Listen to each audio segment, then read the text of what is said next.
Hi folks, welcome to Greg's Workshop. I'm Greg, and today we're going to be talking about this router table from Bosch. But first, let's start with assembly. There are plenty of detailed assembly videos out there on YouTube, so I'm not going to do one, but here's a time lapse of putting it all together. It took me about 45 minutes. This particular model is the Bosch RA1171. It went together easy, and it really wasn't that big of a deal. So don't be afraid to get one if you're afraid to assemble it. Let's take a little bit closer look. This is the cabinet style. I have the 1617 Bosch 2¼ horse router mounted in here. I was going to do a router lift, but I think this will work just fine for what I need. One of the things that's kind of lacking in some of the other videos for this model is a demonstration of how the lifting works. So it's just your standard fixed base. There's this fine control knob. First you loosen it, then you can do this fine control knob. That'll run it up and down. There's also this little T-wrench, goes in a hole on the top, works that as well. If you need a gross adjustment, you just push that and it slides up and down. So the highest, roughly, that you can get it is to where that collet is just about flush with the top of the router table. So it won't go all the way up like it would with a router lift, but I think it works just fine. I got these offset wrenches. These are the actual Bosch factory ones. They seem to work pretty good. So you plug your router into the switch here. Cord goes out the back. Let's take a look up top here. So up top we have the fence. We've got a guard here. Got a couple feather boards. These will come out. You can mount them in the track here. This is also a miter track if you want to use a miter gauge. This slides back and forth. It doesn't go very far. It only goes a couple inches. That's about as far back as it goes. I don't think that's enough. One of the modifications we're going to do, and in fact probably the first one, is we're going to put in some actual T-track here. This has the little kind of keyhole slots here. Again, there's just not that much travel. These aren't super secure, so I think T-track will be good. One thing I'm a little bit concerned about on the back here is the dust collection. You can see how very, very short that flange is. I've got some extra stuff I'm gonna attach there that I think will improve that as well. And of course, storage. So I need to figure out a way to store those wrenches, the little T-handle wrench and all that, as well as some dust collection in the cabinet here. I think we'll get started with the T-track. So I determined that I want my T-track centered right about here, 2.5 inches in from the edge. That'll clear this, still provide plenty of meat for it to screw into without overhanging the edge too far. And perhaps most importantly, it gives room for the knobs on the back of the fence. So let's make sure I've got 5.5 all together. Got the router here. Has a 6-inch base, so to the center of the bit is going to be 3 inches. So I added 3 inches to that, came up 5.5. Nice straight piece here.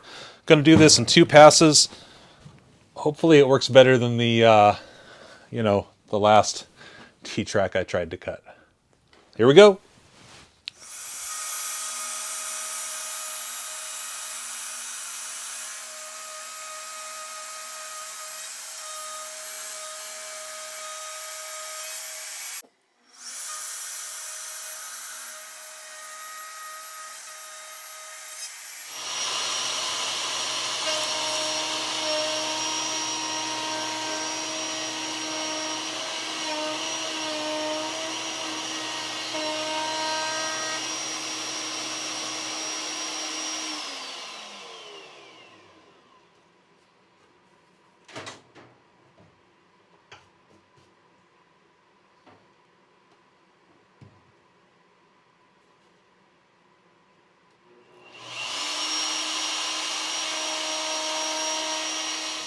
Let's talk about what happened here.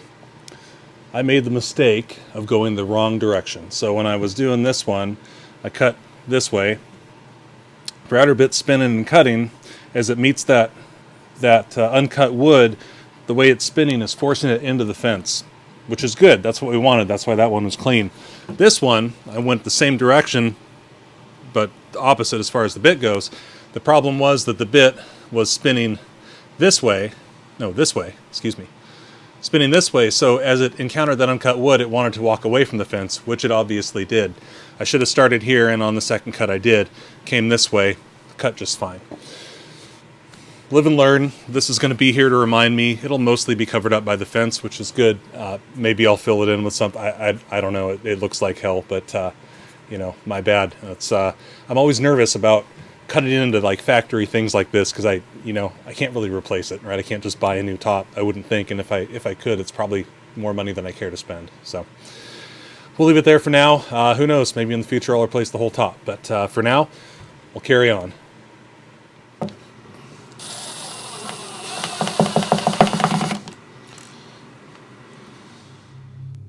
Got the T-track installed, got holes drilled on the back of the fence. So you can see we got about another, I don't know, 3/4 of an inch, something like that, back from the router bit. Looks like we're at about 2 1/4 from the center.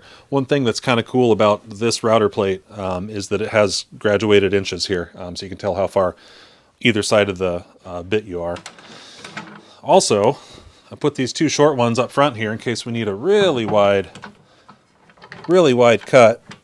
I can put it up here like so. That gives us, well, that gives us about, what, 4.5, something like that, if we need it. It's coming from the opposite direction, obviously, but that'll work just fine. So I think that's a pretty important upgrade if you're going to buy one of these tables. Just make sure you route the slot in the correct direction. Next is dust collection. There's a hole here for a vacuum. There's a hole and a flange here. As we discussed, this flange isn't very long. I want to get a longer flange on there, and even just using this, only about half of that clamp is actually riding on that flange. So what I'm going to do is I'm going to cut off this little bit here so that the whole clamp is on the whole flange. And then I'll show you what I'll do after that.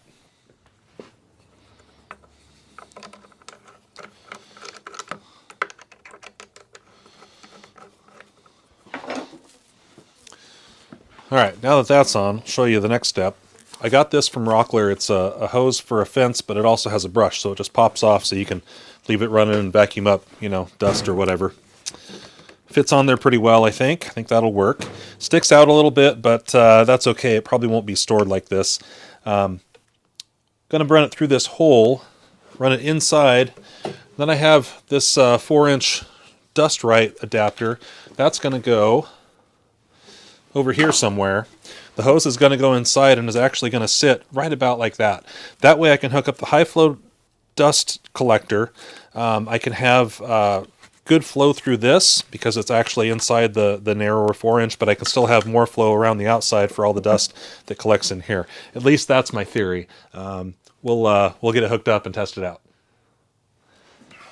To enlarge the hole, I have a 2 3/4-inch hole saw on my portable drill press thingy from Miles Craft. You can buy these all over. This one's like 40 bucks. All the other ones are 100 and some.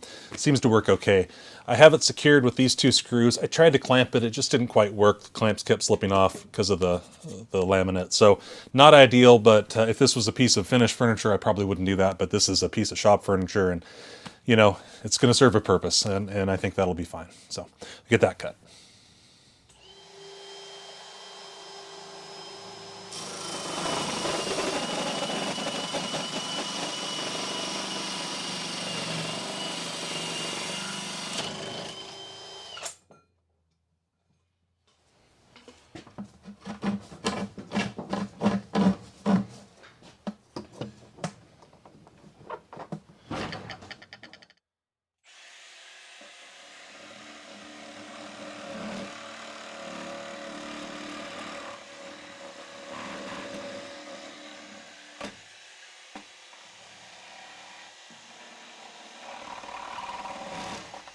Well, that didn't go well.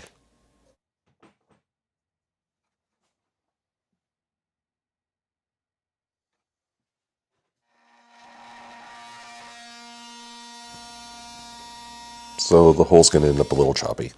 That's alright. Nobody's going to see it.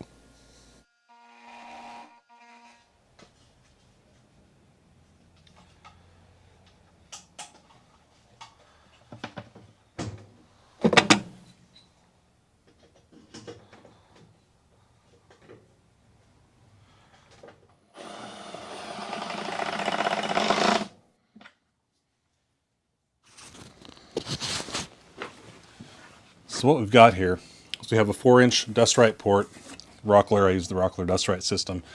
So when the hose or the nozzle end actually connects on, it connects onto this larger one. So we're good here to put these 2 rivets in. So what this is this outer part will suck dust from the box, theoretically.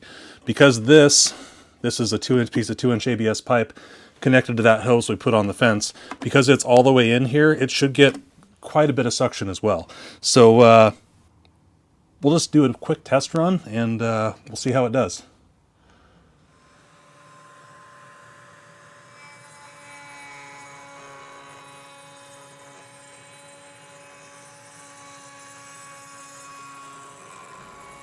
Well, I didn't see any dust flying off, so good enough.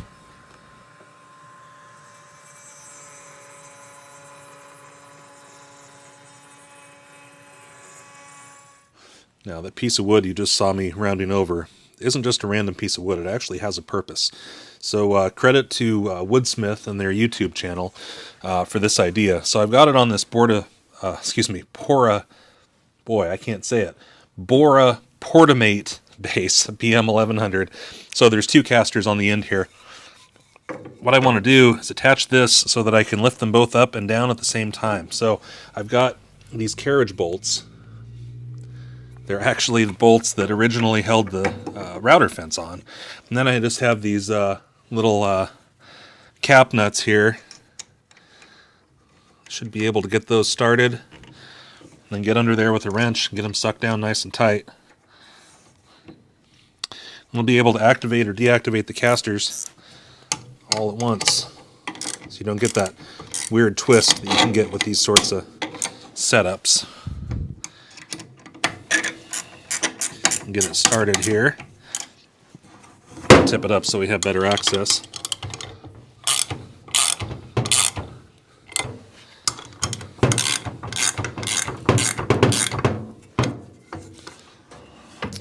Just like that.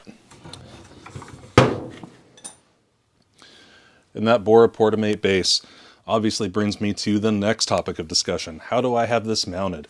So this is technically, according to Bosch, a tabletop or benchtop router. It's 14.5 inches from here to here. If you put that on a normal height workbench, it'd be pretty high, it'd be pretty uncomfortable. So what I did is I bought this set of drawers from Husky, $150, $160 at Home Depot. Lowe's has a similar set by Craftsman, roughly the same size. They come with big casters, which would have raised it up another 6 inches. I got rid of those casters. I put it on that Portamate base. Works pretty good. It's got some wheels here in the back, and then you can see up front there, it's got leveling feet for when the casters are retracted. And then in the drawers I can put various items. So all of my router bits, you can see in here, all of my router accessories, router table accessories too. I've got painting supplies in these next 2 drawers. In the bottom drawer, I actually have my portable skill router, which I bought at the same time as I bought this whole setup. What you saw in that earlier in the video was actually the first time I used it. I like it, other than my obvious mistake I made. Pretty good router. So the last few videos I kind of upped my standing game, and then I kind of upped my assembly table game, and now I've upped my router game. I think it's going to work well, but I got one more thing to show you. So I would have recorded the process of making this, but my battery on my camera ran out. So I've got the little T-handle wrench here for the fine adjustment of the router height. Got my 2 wrenches. I've got the offset wrenches. Actually, I guess I have one more thing to show you. I should show you how these work and why you might not need a router lift if you have this table. Anyway, I've got room for more tools if I ever come up with anything else that I need. It's just screwed in with these machine screws. It can be unscrewed and you know, drill new holes or route out new channels for whatever. Let's take a look at a bit change. Before we talk about the bit change, one thing that I did change is back here on the back.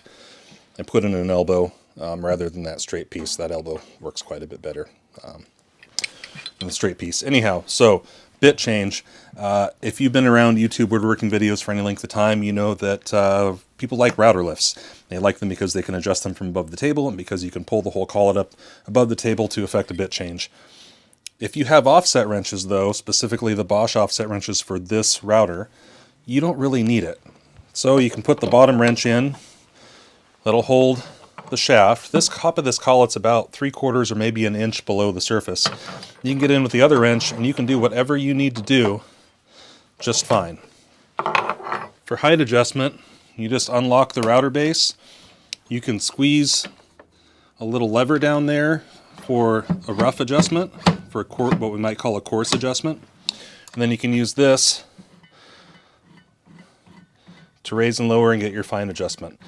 A little bit strange in that left is up, right is down. Actually, I guess that's not strange. That makes perfect sense. Well, either way, that's how it works. Really a good system. So right here where the collet's just below the level of the surface, not a problem to change bits. You don't need the whole router lift. You don't need everything.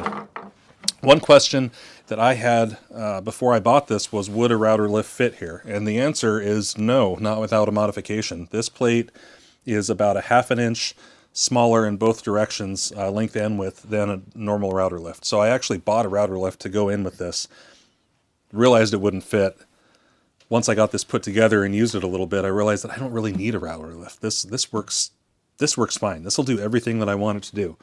I think I'm going to be pretty happy with this. Time will tell. I'll do a little bit more detailed review, later on once I've had some time to use it. But I think this will work out pretty well. Folks, if you enjoyed that video, go ahead and give it a thumbs up, subscribe to the channel, ring the bell to get notified of new videos every other Saturday, roughly. Leave a comment or question down below, let me know what you think, and I'll see you next time on Greg's Workshop.